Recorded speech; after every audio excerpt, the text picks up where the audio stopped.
Greetings, YouTube. It's April 12th and it's snowing. Yay! Today I'm going to link to two different articles. One which deals with an attempt in North Carolina to establish a state religion, and the other which relates to an article which says that 30% of Americans support a fundamental state religion of Christianity in the United States.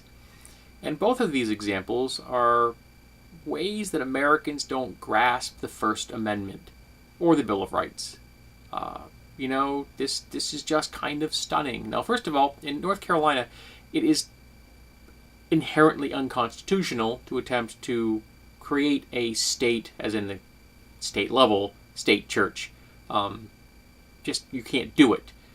I think the argument in North Carolina is that a state, as a small state, as in the state of North Carolina, is a sovereign entity and has the right to ignore the Constitution when it suits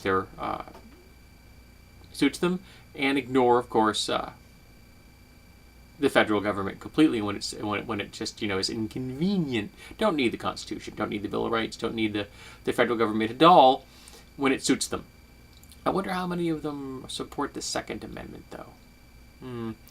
Now, 30% of Americans want to have an official Christian religion here in America is another example of how people just don't grasp what the Establishment Clause from the First Amendment means. It means that the government cannot establish a religion, and they don't seem to understand that that is the best policy for both religions and for the secular state. That means that the secular state will not muck with your religion, and it means that religions will not muck with the secular state. I'm not really sure how to make that any more clear-cut.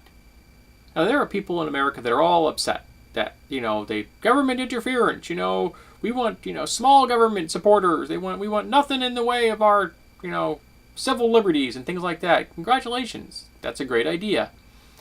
So why do you want the state to tell you what religion you have to worship is? Are they not putting two and two together here? Because if you do, you end up with four. And if there's an official state religion, that's a specific religion. It's not just a generic Christian.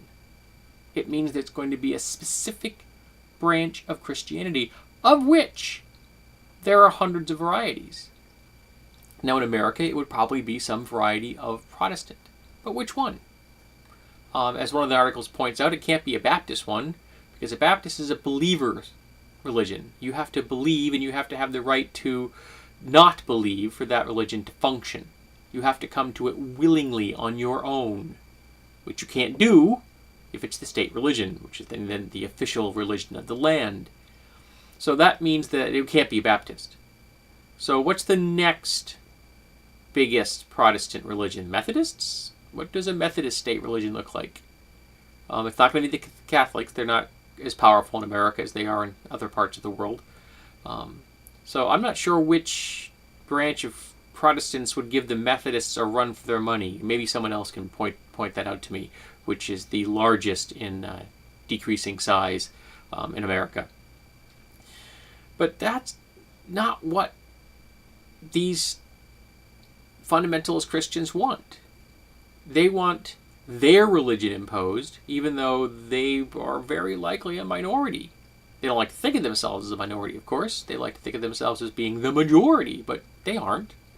Christianity, as an entire school of religions, is the majority in America. 78% of Americans, or 79%, I can't remember which the latest poll says, self-identify as Christians.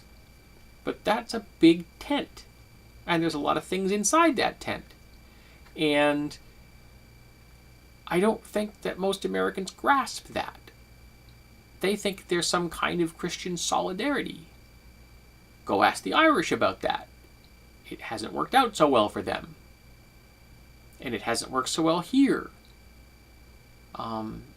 There has been violence in America. Remember, when the KKK was originally founded, one of its founding principles was it was against the Catholics. So yeah, we've had sectarian strife in America, and we would have it again. Are the Mormons a big enough church to make a run for that? Just thought of that. Maybe. I don't know. The state of North Carolina can't do this, and the people in general in the United States can't do it. States can't do it, the federal government can't do it, because it would be a violation of the First Amendment. The First Amendment prevents the establishment of a state religion, which is the best policy for us all. Whether you are a member of the majority or a member of the minority such as myself. We are all better off being in charge of our own spiritual connection to the divine. I would go so far as to say we don't need organized religion at all, of any kind. We don't need any churches, any priests, any holy books. All you need is yourself and your gods. And for all the Christians out there, I still say that the only 2 commandments you need to follow is love thy God and love thy neighbor. That's it.